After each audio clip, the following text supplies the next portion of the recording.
आज की इस वीडियो के अंदर हम पार्ट ऑफ स्पीच टैगिंग को डिस्कस करने जा रहे हैं। पार्ट ऑफ स्पीच जो है ये एक हिस्टोरिकली अगर देखा जाए तो अरिस्टोटल के ज़माने से लेके ये आइडिया चलता आ रहा है कि जो किसी भी लैंग्वेज के अंदर जो वर्ड्स होते हैं उनकी पर्टिकुलर लेक्सिकल कैटेगरीज होती हैं या वर्ड क्लासेस होती हैं या उन्हें हम टैग्स भी कह सकते हैं। इसी तरह से थ्राक्स अलेक्जेंड्रा ऑफ अलेक्जेंड्रा जो है 100 बीसी उसने भी ये आइडिया दिया कि 8 जो हैं वो पार्ट ऑफ स्पीच टैग्स हैं। इसमें से कुछ ऐसे हैं जो अभी स्कूल लेवल पे पढ़ाए जाते हैं, कुछ टैग्स जो हैं वो चेंज हो चुके हैं अकॉर्डिंग टू लैंग्वेज और ये लैंग्वेज टू लैंग्वेज भी वेरी करते हैं। इंग्लिश के अंदर हो सकता है डिफरेंट पार्ट ऑफ स्पीच हो और दूसरी किसी लैंग्वेज में उर्दू के अंदर डिफरेंट हो। तो जो थ्राक्स ने ये 8 पार्ट ऑफ स्पीच प्रपोज़ किए थे tags that were noun, verb, article, adverb, preposition, conjunction, participle और प्रोनाउन। इसी तरह से जो अभी एक्चुअली यूज़ होते हैं स्कूल ग्रामर के अंदर they are noun, verb, adjective, adverb, preposition, conjunction, pronoun और इंटरजेक्शन। अब ये जो जितने भी ये पार्ट ऑफ स्पीच टैग्स हैं ये स्पेसिफ़िकली ये कॉमन है, लेकिन अगर हम देखें प्रैक्टिकली जब हम पार्ट ऑफ स्पीच टैगिंग की बात करते हैं नेचुरल लैंग्वेज प्रोसेसिंग के अंदर, तो उसमें काफ़ी सारे डिफरेंट टैग सेट्स जो हैं वो डिफ़ाइन किए जाते हैं और उन टैग सेट्स की बेस पे डिफरेंट सेंटेंसेस जो हैं उनको टैग किया जाता है ऑटोमैटिकली। तो बेसिकली अगर हम देखें ओवरऑल जो part of speech tags available हैं तो वो काफ़ी सारे हैं और जैसे मैंने बताया कि ये टैग सेट्स कुछ जो हैं वो स्टैंडर्ड्स डिफाइन हैं, जिसमें किसी में 45 हैं टोटल टैग्स। इसी तरह से जिसमें पंक्चुएशंस, सिंबल्स वगैरह भी आ जाती हैं और इस तरह से काफ़ी सारी चीज़ें उसमें आ जाती हैं। दूसरी इम्पोर्टेंट चीज़ इसमें ये है कि पार्ट ऑफ स्पीच टैग्स जो हैं नॉर्मली हिरारिकल हिरारिकल फॉर्म में कैटेगराइज़ किए जाते हैं। यानी कि अगर हम देखें टॉप लेवल पे तो हमारे पास 2 तरह के पार्ट ऑफ स्पीच टैग्स होते हैं, या ओपन क्लास वर्ड्स होते हैं या क्लोज्ड क्लास या फंक्शनल वर्ड्स होते हैं। उसके अंदर ओपन क्लास के अंदर अगर हम देखें तो हमारे पास नाउन्स हैं। नाउन्स की फर्दर 2 कैटेगरीज़ हैं, प्रॉपर नाउन होता है या कॉमन नाउन होता है, ठीक है? जैसे कि आप लोगों को आइडिया है, प्रॉपर नाउन जो है वो किसी एंटिटी का नाम होता है और कॉमन जो है वो कोई भी एंटिटी जो है जिसका नाम नहीं होता, जैसे कैट है, स्नो है, तो ये कॉमन नाउन में इस तरह के वर्ड्स जो हैं ये आते हैं। इसी तरह से वर्ब्स हैं, तो वर्ब में भी मेन और मॉडल्स 2 तरह के वर्ब जो हैं आते हैं। और इसके अलावा जो क्लोज़्ड क्लासेस हैं उसमें डिटर्मिनर्स हैं, द है, सम है, इस तरह के जो वर्ड्स हैं वो डिटर्मिनर्स में आते हैं। फिर कंजंक्शंस हैं एंड, और, बट। इसी तरह से प्रोनाउन्स हैं ही, इट्स, जो कि किसी पर्सन के नाम की जगह पे यूज़ होते हैं या किसी एंटिटी के नाम की जगह पे यूज़ होते हैं। देन वी हैव एडजेक्टिव्स, जिसमें हम कोई कैरेक्टरिस्टिक्स किसी एंटिटी की डिस्क्राइब करते हैं वर्ड को यूज़ करते हुए, जैसे कि ओल्ड है, ओल्डर है, ओल्डेस्ट है, ठीक है, ब्यूटीफुल है, इस किस्म के डिफरेंट वर्ड्स जो हैं वो इसमें आ जाते हैं। फिर एडवर्ब है जो कि वर्ब को मॉडिफाई करते हैं, जैसे रनिंग है तो स्लोली रनिंग। तो इस तरह से फिर नंबर्स हैं, प्रेपोजिशंस हैं, पार्टिकल्स हैं और इंटरजेक्शंस हैं।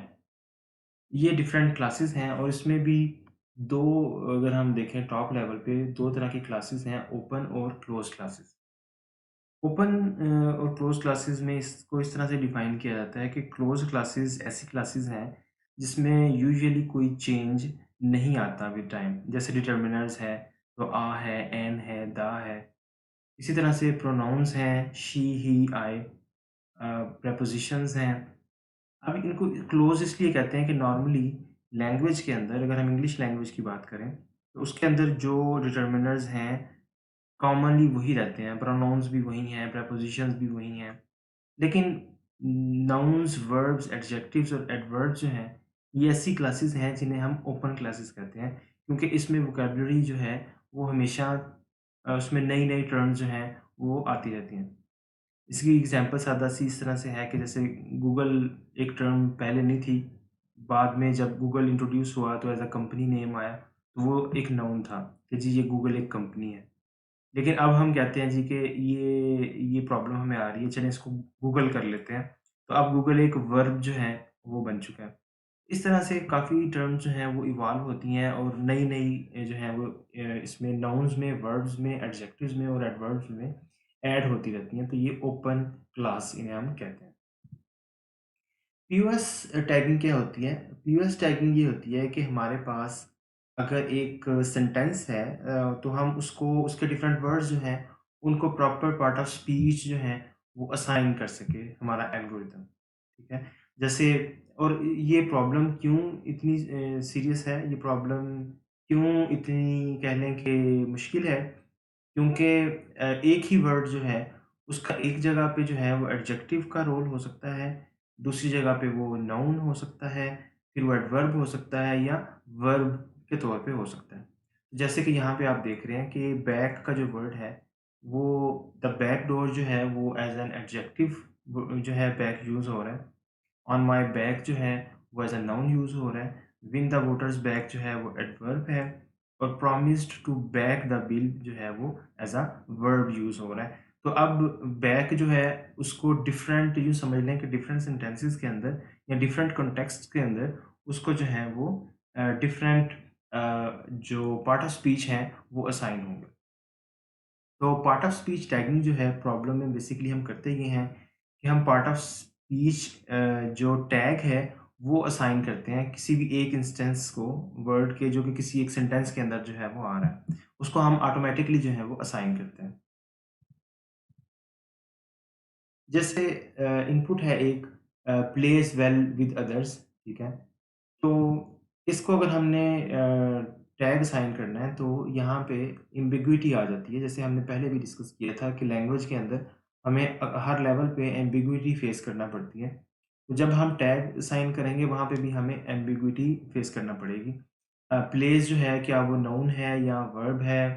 इसी तरह से वेल जो है वो भी 3-4 कैटेगरीज़ में फ़ॉल कर सकता है। विद जो है वो प्रीपोज़िशन होगा, उसमें तो कोई एम्बिग्विटी नहीं है। अदर जो है वो भी प्लूरल नाउन है। तो इसमें हाँ, हम ये चाह रहे होते हैं कि जो पार्ट ऑफ स्पीच टैगर है हमारा, जो सॉफ्टवेयर हम लिखेंगे वो एक जो एग्ज़ैक्ट एक्चुअल जो टैग असाइन होने हैं, वही वाले टैग जो हैं वो असाइन करे, जैसे कि यहाँ पे नीचे आउटपुट में आपको नज़र आ रहे हैं। तो ये जो टैग सेट है ये ट्री बैंक पीओएस टैग्स में ये सारी जो हैं वो जैसे मैंने पहले बताया था कि डिफरेंट टैग सेट्स डिफाइंड हैं। इसी तरह से पेन ट्री बैंक जो है ये एक पूरा टैग सेट है। इसके हवाले से आप डिटेल्स जो हैं वो देख सकते हैं जिसमें जो है वो 40 प्लस जो हैं वो डिफरेंट टैग्स जो हैं वो अवेलेबल हैं जो कि यूज़ होते हैं लेबल करने के लिए वर्ड्स को इन अ सेंटेंस। तो पीओएस टैगिंग हम क्यों करते हैं? पीओएस टैगिंग जो है उसके काफ़ी सारी एप्लीकेशंस होती हैं जैसे कि टेक्स्ट टू स्पीच अगर हम देखें तो एक वर्ड जो है उसको कुछ ऐसे वर्ड्स होते हैं जो कि अगर एज़ अ वर्ब यूज़ हो रहे हैं तो वो डिफरेंट तरीके से प्रोनाउंस होते हैं और अगर एज़ अ नाउन यूज़ हो रहे हैं तो वो डिफरेंट तरीके से प्रोनाउंस होते हैं। तो ये हमें अगर पता चल जाए कि एक वर्ड जो है वो नाउन है या वर्ब है, तो उसको हम जब हम text to speech system develop करते हैं, तो उसके अंदर हम उस नॉलेज को यूज़ कर सकते हैं ताकि हमारा जो सिस्टम है वो ठीक तरीके से जो है वो प्रोनाउंस करे। इसी तरह से हम डिफरेंट एप्लीकेशंस के अंदर हमारी रिक्वायरमेंट होती है कि हम फ्रेजेज़ जो हैं उनको एक्सट्रैक्ट कर सकें, ठीक है? तो इसमें हम इस तरह से जैसे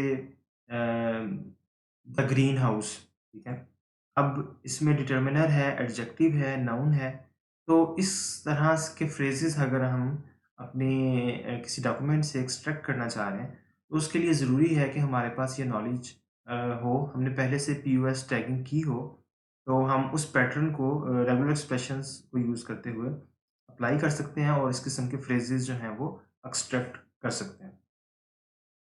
आपको याद होगा हमने ये देखा था कि सेंटिमेंट एनालिसिस के अंदर भी हमने इसी तरह से एक स्टडी देखी थी जिसके अंदर जो पार्ट ऑफ स्पीच टैग्स की बेस पे जो है वो फ्रेजेस एक्सट्रैक्ट किए गए थे सेंटिमेंट एनालिसिस के टास्क के लिए, ठीक है। तो या लेक्सिकॉन के दौरान जब हम लेक्सिकॉन लर्निंग की बात करते हैं तो उस हवाले से तो वहाँ पे हम इसको डिफरेंट एप्लीकेशंस के अंदर यूज़ कर सकते हैं। इसी तरह से जब हमने पार्सिंग करनी है हम देखेंगे नेक्स्ट लेक्चर्स के अंदर कि किस तरह से पार्सिंग होती है, तो पार्सिंग के अंदर भी हम पार्ट ऑफ स्पीच टैगिंग जो है उसको यूज़ करते हैं।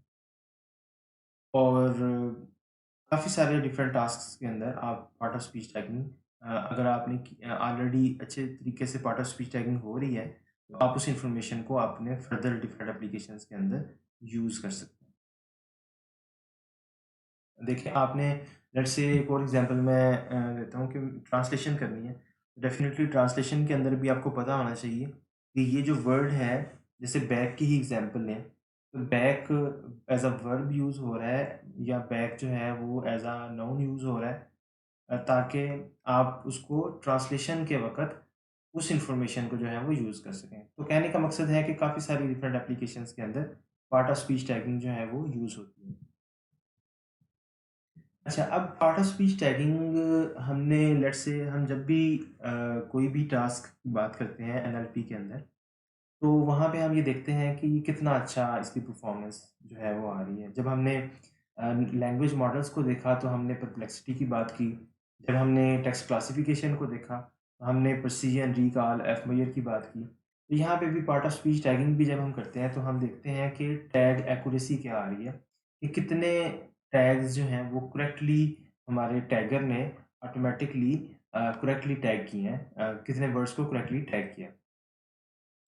तो इसमें अभी जो स्टेट ऑफ द आर्ट जो है वो 97% के अराउंड जो है वो एक्यूरेसी इसमें हमें अचीव होती है, जो state of the art systems हैं उसमें। लेकिन इसमें अगर बेसलाइन देखें, तो बेसलाइन जो है वो ऑलरेडी 90% जो है वो अचीव करती है। बेसलाइन क्या होती है? बेसलाइन बेसिकली एक सिंपलेस्ट पॉसिबल मेथड या स्टूपिडेस्ट जो है पॉसिबल मेथड होता है, जो कि हम यूज़ कर सकते हैं। और इसमें पार्ट ऑफ स्पीच टैगिंग में बेसलाइन हम एक सिंपलेस्ट बेसलाइन क्या बना सकते हैं कि हम हर वर्ड को जो सबसे ज़्यादा उस वर्ड के लिए टैग यूज़ होता है, वो टैग उसको असाइन कर दें।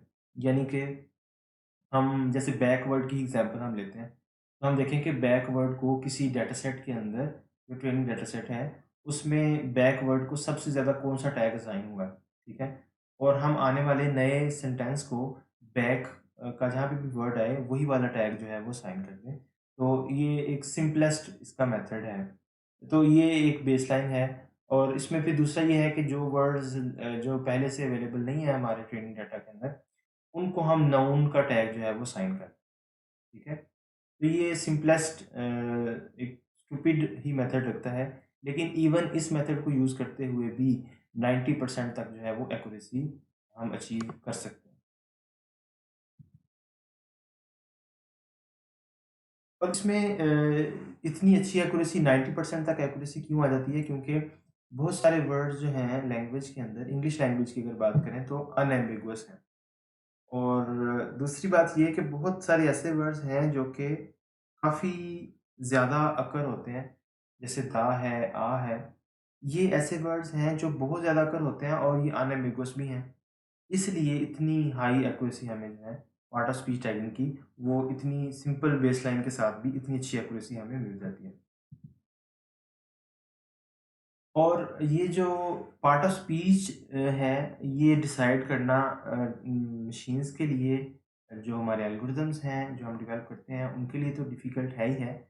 ये इवन पीपल के लिए भी, जो लोग हैं, वो भी इसमें अक्सर जो है धोखा खा जाते हैं। जैसे अराउंड का ही वर्ड ले लें, तो अराउंड जो है, ये 3 डिफरेंट एग्ज़ाम्पल्स हैं। नॉर्मली ये लिखने का तरीका जो है वो यूज़ किया जाता है। आप देखेंगे कि ये हर वर्ड के साथ जो है वो स्लैश के बाद टैग लिखा जाता है। कि मिसेज़ जो है वो नाउन फ्रेज़ है, शेफ़र्ड जो है वो भी नाउन फ्रेज़ है, नेवर जो है वो एडवर्ब है। तो इस तरह से ये डिफरेंट, और फिर अराउंड को अगर आप देखें, तो ये 3 सेंटेंसेस के अंदर जो है अराउंड जो है पहले में वो जो है उसका वो डिफरेंट रोल है, दूसरे में जो है उसको डिफरेंट टैग असाइन किया गया है जो कि प्रीपोज़िशन है। पहले में पार्टिसिपल है, दूसरे में प्रीपोज़िशन है और तीसरे में जो है वो एडवर्ब के तौर पे यूज़ हो रहा है। तो इसको अगर वैसे पूछा जाए किसी पर्सन से कि ये अराउंड जो है यहाँ पे इसका क्या रोल है या इसको कौन-सा टैग असाइन होना चाहिए, तो इवन लोग भी इसमें जो है वो कन्फ्यूज़ हो जाते हैं। तो ये यानी काफ़ी यूँ समझ लें कि चैलेंजिंग टास्क है और इसमें एम्बिग्विटी है और इस वजह से इसमें ह्यूमन एग्रीमेंट भी जो है वो 100% नहीं होता। यानी 2 लोग भी हमेशा एग्री नहीं करेंगे कि इस वर्ड को कौन-सा पार्ट ऑफ स्पीच टैग जो है वो असाइन होना चाहिए। अच्छा इसमें तकरीबन 11% जो वर्ड टाइप्स हैं ब्राउन कॉर्पस के अंदर, ब्राउन कॉर्पस एक बड़ा फ़ेमस जो है वो डाटा सेट है, जो कि पीओएस टैगिंग के लिए जो है वो यूज़ होता है और भी डिफरेंट पर्पसेज़ के लिए जो है वो यूज़ होता है। तो ब्राउन कॉर्पस के अंदर जो 11% वर्ड टाइप्स हैं, वो एम्बिगुअस हैं with regard to part of speech, ठीक है? लेकिन हैं सिर्फ़ 11% लेकिन मसला ये है कि वो बहुत कॉमन टर्म्स हैं, ठीक है? जैसे डैट है, तो डैट जो है वो एम्बिगुअस टर्म है, वो कहीं पे प्रीपोज़िशन के तौर पे भी यूज़ हो रही है, डिटर्मिनर के तौर पे भी यूज़ हो रही है और एडवर्ब के तौर पे भी यूज़ हो रही है। तो ये बहुत कॉमन टर्म्स हैं, तो हम ये कह सकते हैं कि जो वर्ड टाइप्स हैं, वो तो 11% हैं, जिनमें एम्बिग्विटी है ब्राउन कॉर्पस के अंदर। लेकिन अगर हम वर्ड टोकन्स को देखें तो वो 40% हैं, जो कि एम्बिगुअस हैं। तो इसलिए ये बहरहाल चैलेंजिंग है। 90% जो बेसलाइन है, उससे 97-98% तक लेके आना जो है, वो काफ़ी चैलेंजिंग टास्क है। अच्छा, इसमें फिर क्वेश्चन ये रेज़ होता है कि अब हम पार्ट ऑफ स्पीच टैगिंग जो है वो कैसे कर सकते हैं? और उसमें किस तरह की इन्फॉर्मेशन को हम जो है वो यूज़ कर सकते हैं? 2 तरह की जो इन्फॉर्मेशन है नॉर्मली जब भी हम टैगर डेवलप करते हैं, तो उसमें 2 तरह की इन्फॉर्मेशन हम यूज़ करते हैं। एक तो हम नॉलेज यूज़ करते हैं ऑफ नेबरिंग वर्ड्स, ठीक है? इसी तरह से हम नॉलेज यूज़ करते हैं वर्ड प्रोबेबिलिटीज़ का, ठीक है? जैसे knowledge of the neighbouring words का ये मतलब है कि जैसे एग्जांपल है bill saw that man yesterday तो बिल जो है वो नाउन फ्रेज है या वर्ब फ्रेज है, ठीक है? अब नाउन फ्रेज या वर्ब फ्रेज में हम इजीली डिफरेंशिएट कर सकते हैं अगर हम नेबरिंग वर्ड को देख लें। यानी बिल के बाद सा का वर्ड आ रहा है, तो सा जो है उससे पहले वर्ब नहीं आ सकता, नॉर्मली नाउन ही आता है, ठीक है? तो इसलिए जो सराउंडिंग वर्ड्स हैं या नेबरहुड वर्ड्स हैं, उनको यूज़ किया जा सकता है। एक तो ये इन्फॉर्मेशन है। दूसरी ये है कि अ, मैन जो है वो नाउन के तौर पे भी यूज़ हो सकता है और वर्ब के तौर पे भी यूज़ हो सकता है। तो यहाँ पे हमारे पास जो है वर्ड प्रोबेबिलिटीज़ जो हैं वो उनको हम यूज़ कर सकते हैं। मैन जो है वो ऐसा बहुत कम होता है कि वो एज़ अ वर्ब यूज़ हो। तो इस इन्फॉर्मेशन को भी जो है वो टैगर यूज़ कर सकता है और इन दोनों इन्फॉर्मेशन को बेसिकली यूज़ किया जाता है। और लेटर वाली जो है वो ज़्यादा यूज़फुल है कि वर्ड प्रोबेबिलिटीज़ हम देख लें, लेकिन पहले वाली जो है उसको भी बहरहाल यूज़ किया जाता है। तो ये दोनों इन्फॉर्मेशन जो हैं ये यूज़ होती हैं। अच्छा, इसमें आइडिया ये है कि हम फीचर्स जो हैं वो एक्सट्रैक्ट कर लें। जैसे हमने देखा सेंटिमेंट एनालिसिस के केस में हमने देखा कि हम डिफरेंट वर्ड के फीचर्स निकाल लेते हैं कि पॉजिटिव वर्ड्स कितने आ रहे हैं, नेगेटिव कितने आ रहे हैं, एक्सक्लेमेशन मार्क आ रहा है। वो सारी इंफॉर्मेशन एज़ अ फीचर्स हम डिफाइन करके उसका ट्रेनिंग डाटा जो है वो इस तरह से डिफाइन कर लेते हैं कि वो ईज़िली जो है जो लॉजिस्टिक रिग्रेशन या कोई भी क्लासिफायर जो है वो इसको ईज़िली डिस्क्रिमिनेट कर सके। तो यहाँ पे भी हम फीचर्स निकाल लेते हैं जैसे कि एक फीचर हो सकता है वर्ड, ठीक है? तो खाली वर्ड को देख के भी हमें काफ़ी बेहतर जो है वो परफ़ॉर्मेंस मिल सकती है, लेकिन इसके अलावा और भी हैं कि लोअर केस वर्ड जो है, ठीक है? उसको हम यूज़ कर लें। प्रीफ़िक्सेस जो हैं वो एज़ फीचर यूज़ कर लें, यूएन अगर आ रहा है स्टार्ट पे, तो वो जो है वो एडजेक्टिव है। इसी तरह से अगर एंड पे जो है वो एल वाई आ रहा है जैसे इम्पोर्टेंटली है, तो सफिक्सेस हम यूज़ कर लें, वो जो है एडवर्ब के तौर पे, क्योंकि मोस्टली जो है उनके एंड पे एल वाई आता है। इसी तरह से कैपिटलाइज़ेशन जो है, उसको हम यूज़ कर लें कि कैपिटलाइज़्ड है या नहीं है, तो उसके लिए हम जो है 1 या 0 असाइन कर दें। तो इस तरह से फीचर्स हम डिफ़ाइन कर लेते हैं सारे के सारे। और जब सारे फीचर्स हम इस तरह से डिफ़ाइन कर लेते हैं, इसी तरह से वर्ड शेप है, वर्ड शेप जो है, वो इस तरह से है जी कि एक डिजिट आएगा, पैटर्न मैचिंग है बेसिकली।